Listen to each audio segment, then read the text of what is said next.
Hi, everyone. This is Professor D, and I want to talk to you for just a moment about this idea of the first week. Okay, what to do in your first week of the course.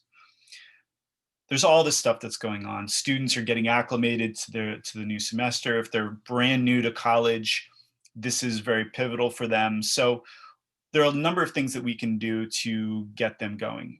And so I'm going to suggest a few different things, and I want to be very real with you all in the sense that students do not read the syllabus, most of them. Now, you have your A students, they're always going to be reading the syllabus. They're the ones that are going to email you before the class even starts and they ask about the textbook and will you really use it and all these different things.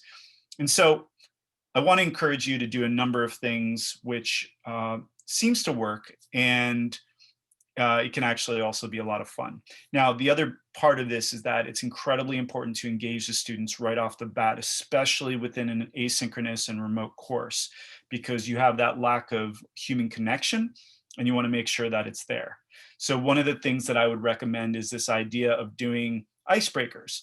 But I'll get to that in a moment. So let's start with what I was just talking about, the syllabus. Okay, let's all be okay with the fact that students are not just going to read the syllabus because they should. So one of the things that you can do to make sure that they do read the syllabus, or at least increase the odds that they will, is by putting in a learning quiz. Now, I talk about that in another video, but basically a learning quiz can be as simple as 5 questions that talk about different elements within the syllabus. You're going to figure out what's most important, but generally I like to emphasize the grading structure, the major events that are going on during the course in terms of projects, assignments, discussions, presentations, etc. You might emphasize the deadlines for when to submit for a pass fail or drop the class. You might throw in something in there about expectations, about how discussions are run. So depending on your course, depending on your modality, you can structure that learning quiz to really reinforce what the syllabus is. And then the bonus there is that down the line, if you have an issue with a student who says, well, I never knew, so well, actually, you did really well on your learning quiz and you answered that question perfectly. So it's not perfect, but it's one way to get there. Okay, so that's the learning quiz approach, and you can structure the learning quiz to be a little bit bigger. It could be 10 questions, and it could address other things like what's the school's mascot, or what is the platform for communication, and all these different things, so that that the students can navigate the environment from a learning perspective.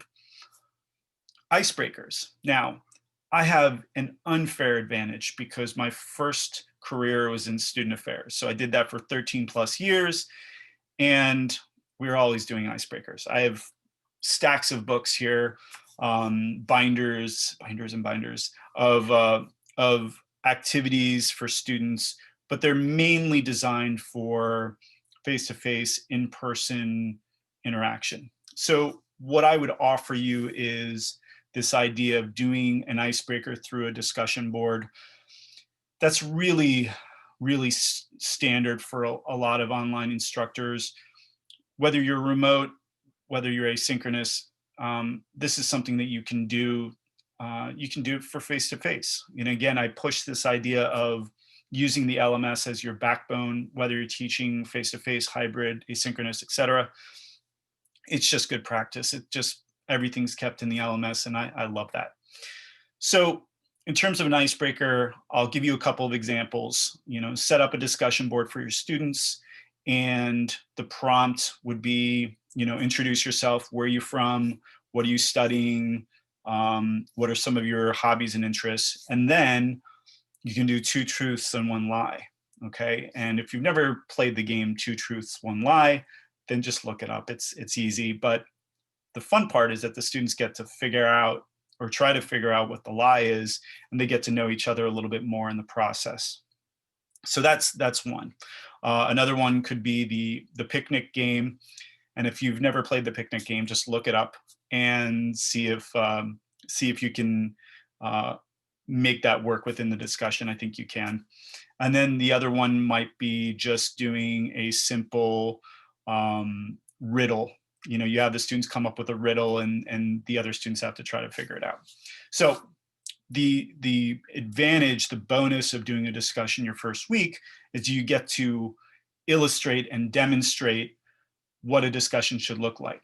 So the format that you use for the discussion the first week should be the format that you use for all discussions going forward, because then you want the students to get into a rhythm. And so I generally use a setup where the students are expected to post once by Wednesday night, 11:59 p.m. And then by Friday, they respond to 3 classmates. And by Sunday, they circle back to one of the classmates that responded to them.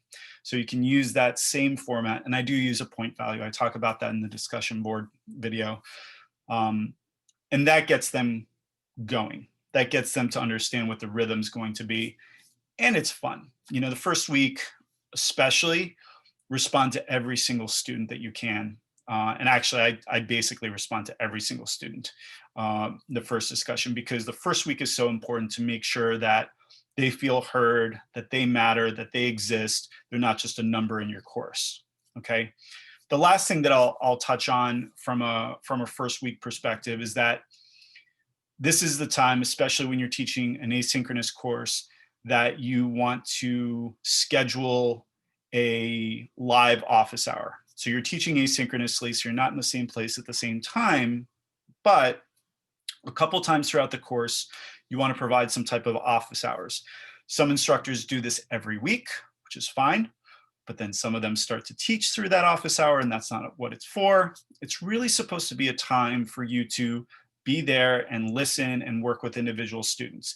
It's not an opportunity to lecture the students, okay? If you were gonna lecture them, you know, once a week, that's called a remote course, okay? The office hours, I do generally 1 hour every few weeks. One right at the beginning, either the first or second week, and you can schedule that through a doodle.